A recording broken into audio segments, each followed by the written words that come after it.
PM पद के लिए बालेन शाह की लोकप्रियता का एक बड़ा कारण काठमांडू के मेयर के तौर पर उनके किए गए काम है। इसमें शहरी इंफ्रास्ट्रक्चर को बेहतर बनाने, वेस्ट मैनेजमेंट और हेल्थ केयर जैसी सर्विस की डिलीवरी पक्की करना शामिल है। उन्होंने आम चुनाव लड़ने के लिए जनवरी में मेयर पद से इस्तीफा दे दिया था। बालेन शाह ने प्रेस कॉन्फ्रेंस करने या मुख्य धारा मीडिया में आने के बजाय सोशल मीडिया को लोगों से जुड़ने का सबसे बड़ा तरीका अपनाया। उनके सोशल मीडिया पर लाखों की तादाद में फॉलोअर्स हैं और वो सीधे युवा नेपालियों से जुड़ते हैं। बालेन सोशल मीडिया पर अपने छोटे छोटे मैसेज के जरिए युवाओं से जुड़ते रहते हैं। आपको बता दें कि बालेन शाह के पिता पारंपरिक आयुर्वेद दवाखाने में काम करते थे और मां आम होम मेकर थी। नेपाल में सिविल इंजीनियरिंग में अंडर ग्रेजुएट डिग्री लेने के बाद बालेन शाह ने दक्षिण भारत में स्ट्रक्चरल इंजीनियरिंग में मास्टर डिग्री की पढ़ाई की। हालांकि शाह को पहचान उनके रैप म्यूजिक से मिली और वो अपने देश में रैप स्टार के तौर पर उभरे। बालेन शाह पिछले साल दिसंबर में आरएसपी में शामिल हुए, जिसकी अगुवाई पूर्व टीवी होस्ट से नेता बने रवि लामिछाने कर रहे हैं। पार्टी ने उनको पीएम पद के उम्मीदवार के तौर पर पेश किया है। आरएसपी ने 12 लाख नौकरियां पैदा करने और माइग्रेशन को कम करने का वादा किया है। देश में बेरोजगारी और अर्थव्यवस्था पर भी पार्टी ने बड़े बड़े वादे किए हैं। नेपाल चुनाव को लेकर पीएम पद की रेस में मुख्य तौर पर 4 चेहरों की गूंज सुनाई दे रही है। वो 4 चेहरे कौन से हैं? एक तो बालेन शाह है, बाकी वो 3 कौन से हैं, चलिए आपको बताते हैं। बालेन शाह मुख्य दावेदारों में काठमांडू के पूर्व मेयर 35 साल के बालेंद्र शाह का नाम है, जिन्हें बालेन के नाम से जाना जाता है।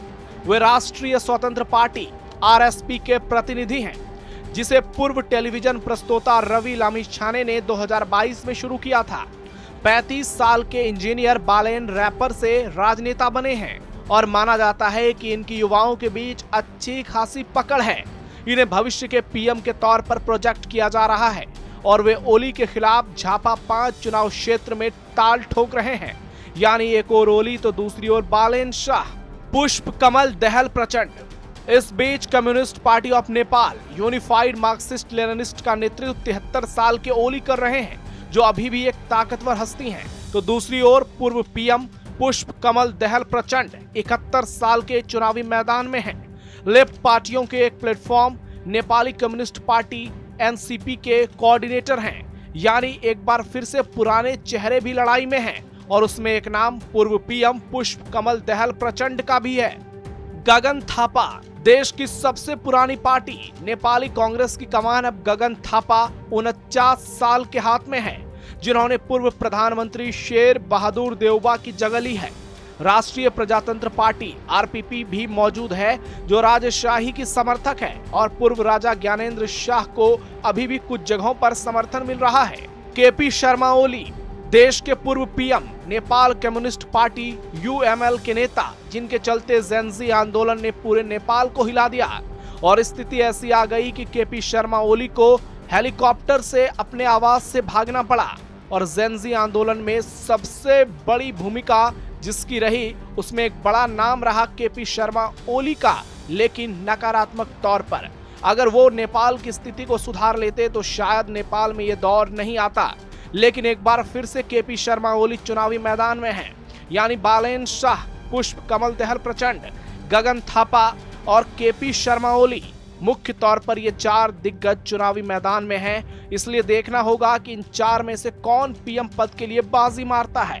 तो ये 4 चेहरे हैं जो मुख्य दावेदारी में हैं पीएम पद की, लेकिन सबसे आगे बालेन शाह का नाम है। अब देखना यह होगा कि इन 4 चेहरों में वो कौन सा चेहरा होता है जिसके ऊपर नेपाल की बागडोर होगी, कौन नेपाल का कमान संभालता है। वही नजर इस बात पर भी होगी कि जो भी प्रधानमंत्री होगा उसका भारत के लिए रुख क्या होता है, क्योंकि नेपाल के साथ भारत के संबंध क्या है वो किसी को बताने की जरूरत नहीं है। रोटी से लेकर बेटी तक का रिश्ता भारत और नेपाल के बीच माना जाता है। आपको बता दें कि 1990 के पीपुल्स मूवमेंट ने संवैधानिक राजशाही और मल्टी पार्टी डेमोक्रेसी शुरू होने से पहले नेपाल पर 240 साल तक शाह वंश का शासन था। माओवादी विद्रोहियों के साथ 2006 के शांति समझौते के बाद नेपाल राजशाही से 2008 में एक फेडरल डेमोक्रेटिक रिपब्लिक बन गया। तब से नेपाल राजनीतिक अस्थिरता, बार बार सरकार बदलने और घोटालों से जूझता रहा। भारत के नेपाल से भरोसे का रिश्ता हमेशा से ही रहा। शिक्षा, व्यापार और पावर सेक्टर से लेकर सामाजिक और सांस्कृतिक क्षेत्र में आपसी संबंध काफी मजबूत रहे। हाल के सालों में चीन की नेपाल में दखलंदाजी बढ़ी, खासकर काठमांडू की उस समय की माओवादी सरकार के साथ ट्रेड को लेकर खूब समझौते हुए। 2017 में बीजिंग के साथ बड़ा belt and road initiative BRI हमेशा सुर्खियों में रहा। दिसंबर 24 में पीएम के तौर पर अपनी बीजिंग यात्रा के दौरान ओली ने BRI सहयोग के लिए चीन के साथ एक फ्रेमवर्क पर साइन कर दिया। इसका मकसद BRI के तहत आने वाले प्रोजेक्ट्स और सहयोग को गाइड करना है, जिसमें इंफ्रास्ट्रक्चर डेवलपमेंट और इकोनॉमिक सहयोग शामिल है, जिसकी मियाद 3 साल तक तय की गई है। हालांकि इसे बढ़ाए जाने की गुंजाइश भी छोड़ी गई है।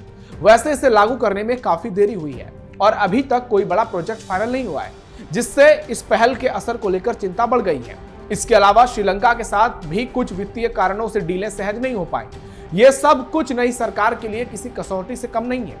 मार्च 2026 का चुनाव इस बात की कसौटी माना जा रहा है कि क्या नेपाल की युवा पीढ़ी पारंपरिक राजनीतिक ढांचे को बदल सकती है, या क्या ये नतीजे नेपाल की विदेश नीति को भी नई दिशा दे पाएंगे। और एक बात तय मानकर चलिए कि आगामी चुनाव में नेपाल में पीएम मोदी और भारत की भूमिका बहुत बड़ी होगी।